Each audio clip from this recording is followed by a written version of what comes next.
अक्सर जब आप एटीएम से कैश निकालने जाते हैं तो आमतौर पर बड़े नोट जैसे कि 500, 2000 के ही निकलते हैं। जब 1000 का हुआ करता था तब वो निकलता था, लेकिन बहुत कम ही आपने देखा होगा कि छोटे नोट एटीएम से निकलते हों। उससे आम लोगों के साथ परेशानी भी जरूर पेश आती थी। भाई बड़े नोट हाथ में होंगे तो उन्हें छुट्टा कौन कराएगा। आमतौर पर वो छुट्टे कराने, उनको खुला करवाना मुश्किल हो जाता था लोगों के लिए। बस यही परेशानी का हल अब आरबीआई ने निकाल लिया है। रिजर्व बैंक ने बैंकों को निर्देश दिया है कि वे ऐसी व्यवस्था करें कि 75% एटीएम में कम से कम एक कैसेट से 100 या 200 रुपए के नोट जरूर निकले। इसके लिए रिजर्व बैंक ने 30 सितंबर 2025 की समय सीमा को तय किया है। हालांकि मार्च 2026 तक इस आंकड़े को 90% तक किए जाने की उम्मीद है। मतलब अब आप एटीएम से पैसे निकालने जाते हैं तो मुमकिन है कि आपको एटीएम से 100 या 200 के नोट ही ज्यादा निकलते हुए दिखे। इससे आपकी छोटे खर्चों के लिए दिक्कतें अब कम हो जाएंगी। आपको जानकर खुशी होगी कि बैंक इस लक्ष्य को हासिल करने में काफी करीब हैं। सीएमएस इन्फो सिस्टम, जो देश के लगभग 73,000 एटीएम्स का प्रबंधन करती है, उनके एक्सक्लूसिव डेटा के मुताबिक दिसंबर 2024 के अंत तक 65% एटीएम छोटे नोट दे रहे थे, जो अब बढ़कर 73% हो गया है। यानी आरबीआई की 30 सितंबर की डेडलाइन से काफी पहले ही बैंक इस लक्ष्य को छूने वाले हैं। इसका हमें क्या फायदा होगा? हम तो अभी तक डिजिटल हैं और कैश का इस्तेमाल तो कम ही करते हैं।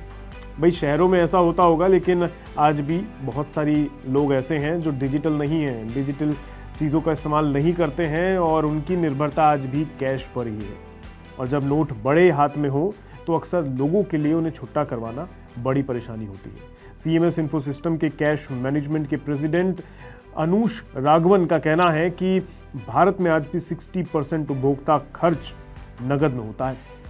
ऐसे में 100 और 200 रुपए के नोटों की उपलब्धता, अवेलेबिलिटी से रोजमर्रा के छोटे लेन देन में काफी आसानी होगी, खासकर छोटे शहरों में और ग्रामीण इलाकों में। ये दिखाता है कि जो नियामक है, जो रेगुलेटर है, उनकी मंशा और उपभोक्ता के व्यवहार में एक मजबूत तालमेल है। सोचिए, आपको कोई छोटी सी चीज़ खरीदनी है और आपके पास सिर्फ 500 या फिर 2000 रुपए का नोट है। अब अक्सर चेंज की दिक्कत जब आती है तो फिर बड़ी परेशानी होती है। हालांकि 2000 के नोट तो बाजार से थोड़े लुप्त से हो गए हैं, लेकिन 500 का नोट भी कई बार परेशानी खड़ी कर सकता है अगर आप कोई बहुत ही मामूली सी चीज़ खरीदने जा रहे हैं। ये नया नियम इसी समस्या को खत्म करेगा और आपको बिना किसी परेशानी के अपनी ज़रूरत के हिसाब से छोटे नोट मिल पाएंगे। ये डिजिटल इंडिया के साथ साथ नगद के स्मूथ फ्लो को भी सुनिश्चित करेगा। वैसे इस अच्छी खबर के साथ साथ एक दिक्कत वाली बात भी है, जो शायद मैं आपको याद दिला दूं।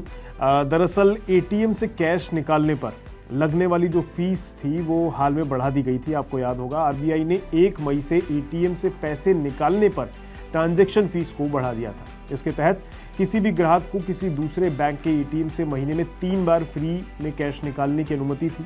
इसके बाद हर निकासी पर 19 रुपए लिए जा रहे थे, जो पहले 17 रुपए हुआ करते थे। अगर सिर्फ बैलेंस भी अगर आप चेक करने जा रहे हैं एटीएम से, तो एटीएम का इस्तेमाल करने पर 7 रुपए प्रति ट्रांजैक्शन देना होगा, जो पहले 6 रुपए हुआ करता था।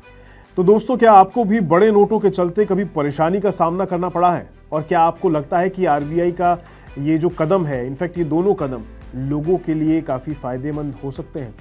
अपनी राय कमेंट बॉक्स में ज़रूर बताइएगा। फिलहाल के लिए इस वीडियो में इतना ही रखते हैं। मिलूंगा किसी नई वीडियो के साथ। दीजिए इजाज़त। नमस्कार।